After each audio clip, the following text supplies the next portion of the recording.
Hai adik-adik, kembali lagi dengan Kak Rina di online Class 101. Kali ini kita akan belajar kelas 5, tema 5, subtema 2, hubungan antar makhluk hidup dalam ekosistem. Di pembelajaran 1, kita akan belajar bahasa Indonesia dan IPA di halaman 53 sampai dengan 59. Nah, adik-adik untuk melihat video lain bisa klik di kanan atas videonya. Nanti akan ada rekomendasi playlist dan juga pembelajaran lain tapi sesuai judulnya ya. Kalau mau lihat yang lebih lengkap, bisa klik di kolom deskripsi. Nanti akan ada daftar playlistnya. Misalnya adik-adik mau lihat semua tema kelas 5, berarti pilih yang ini ya. Klik biru-birunya atau klik linknya. Nanti kita akan masuk ke daftar playlistnya. Seperti ini untuk kelas 5 ya. Nah, misalnya adik-adik mau lihat kelas 5 tema 4 berarti pilih yang ini ya, klik putar semua. Nanti di sebelah kanan akan ada daftarnya. Nah, ini dibuat berurutan jadi adik-adik tinggal cari aja nih mau lihat subtema berapa, pembelajaran berapa dan juga halaman berapa. Nah, di subtema 2, hubungan antar makhluk hidup ekosistem, kita lihat di sini ada gambar ya adik-adik ya. Nah, lalu setiap makhluk hidup memiliki kebergantungan terhadap makhluk hidup lain. Manusia memerlukan tumbuhan dan hewan juga memerlukan manusia. Makhluk hidup juga memerlukan tanah, udara, matahari untuk mendukung kehidupannya.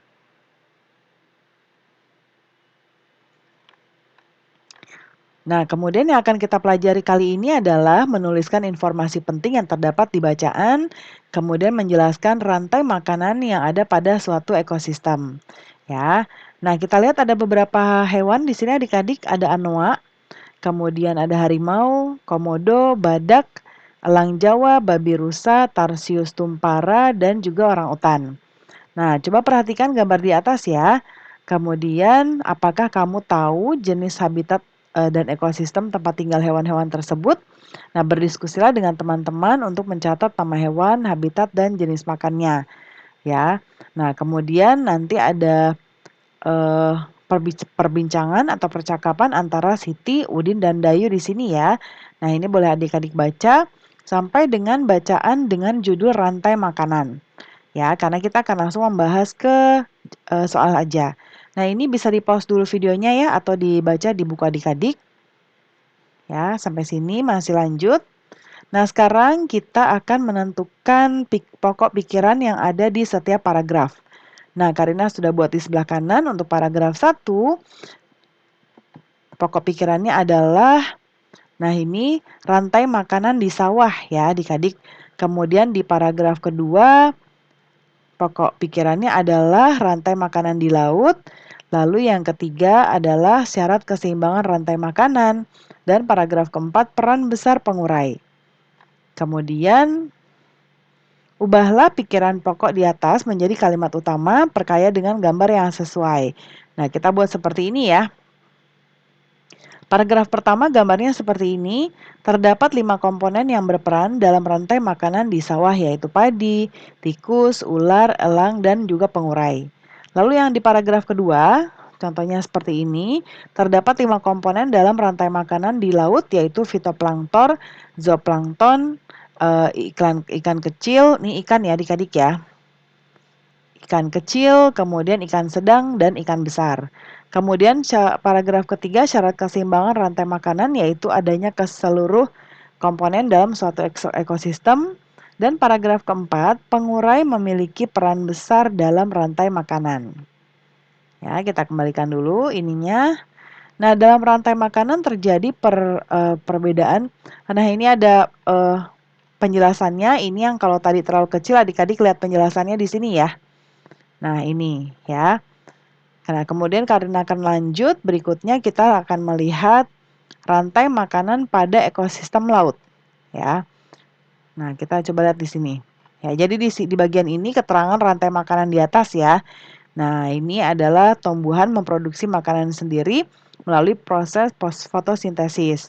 Ya, kemudian konsumen tingkat 1 merupakan hewan herbivore, tingkat 1 itu berarti yang ini ya. Kemudian atau pemakan tumbuhan. Kemudian makanan yang dimakan hewan tersebut akan diubah ke dalam bentuk energi untuk melakukan aktivitas dan bereproduksi. Kemudian konsumen tingkat 1 adalah tikus ya. Nah, yang ini. Nah, kemudian ada konsumen tingkat 2, yaitu hewan karnivor yang akan memakan konsumen tingkat 1. Nah, kemudian contohnya kalau di gambar ini adalah ular ya. Berikutnya konsumen tingkat 3, dia akan memakan konsumen tingkat 2. Contohnya adalah burung elang yang ada di sini ya.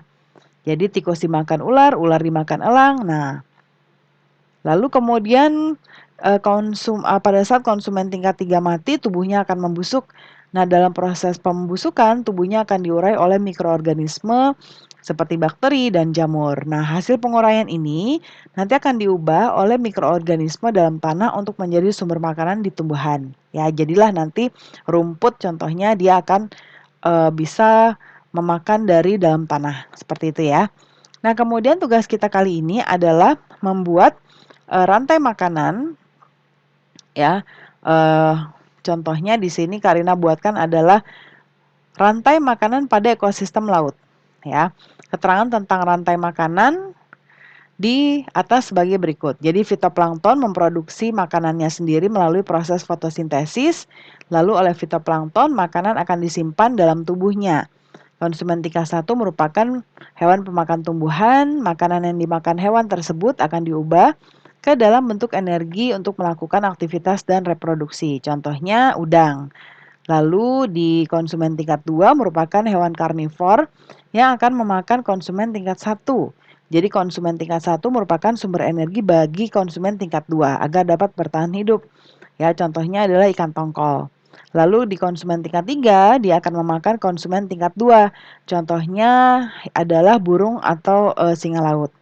Kemudian pada konsumen tingkat 3 mati, tubuhnya membusuk, lalu pada pembusukan tubuhnya akan diurai oleh mikroorganisme seperti bakteri dan jamur. Nah, kemudian berikutnya,